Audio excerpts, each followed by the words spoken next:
Hi everybody, it's Honest John again. Now, a few months ago I was at a comedy club and the guy at the next table took out his cell phone and took a picture of his food to put it up on Instagram. And it wasn't like it was some kind of gourmet meal. It was chicken wings and French fries. But up on the net it went. And he's not the only one who does that. Lots of people take pictures of their meals and routinely post them. And it's not just meals. Many people put up the most insignificant details of their lives online. Pictures that used to sit on shelves in photo albums now go up on Facebook. People reveal their deepest, darkest secrets in blogs, on YouTube, and on social media.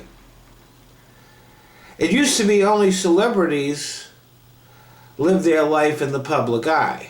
Now anybody can who wants to. At the same time, there is an increasing concern about privacy and about the government's ability to monitor our activities. We don't want the government prying into our personal lives, even as we put more and more of that up online. Now, supposedly, the government has put an end to data mining, which is basically just scooping up everything that's out online and storing it somewhere. It's basically a useless exercise because there is no way to sort through everything to find anything useful. One thing about having to get a warrant is that you're focused on the people that you think are doing bad. You're not just randomly scooping up everything. But the government does have that capability, and I'm not entirely convinced that they aren't using it, no matter what the law is. But exactly what is public and what is private? That's a real question for today. Now, our phone calls should be private, no matter whether they make them from a landline or from a cell phone. The law hasn't exactly kept up with technology, but it is understood that if you make a phone call, no matter what device you're using, that's private. That's a private communication. And an email, it's understood as being the exact same thing as regular mail. It's your private papers. And the government needs a warrant to monitor those.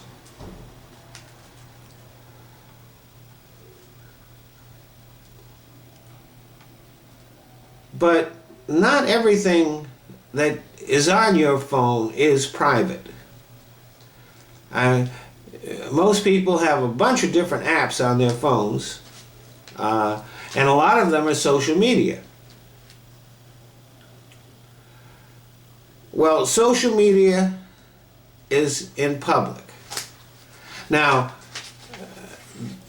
the government or law enforcement might not be able to access that stuff on your phone, but it is out online, it is out in public, and the government or law enforcement have every right to access your social media. Some people think like their Facebook is private and that the government shouldn't be able to look at it.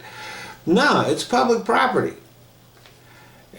You're out in public. It's the same thing as standing on the corner.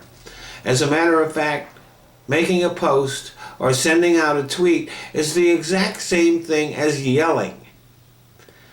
Maybe you only mean for certain people to hear it, but everybody around can.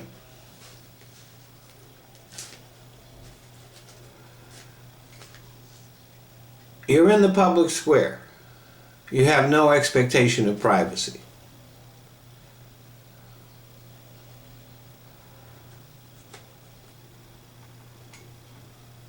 Now, chat rooms. People think that they are in a private place when they're in a chat room, because a lot of times people go to great lengths to keep the location of their chat room hidden. But it's still public space. It's no different than if you're having a secret meeting in a cave. Just because you're in a cave hiding doesn't mean that somebody, including a government official or a cop, can't walk into the cave. That's why the police don't need a warrant to monitor chat rooms. And that's how they find a lot of sexual predators. So the rule of thumb for the internet is pretty simple. Except for your emails, there is no expectation of privacy. Even direct messages, like you can send a direct message to someone on Twitter or on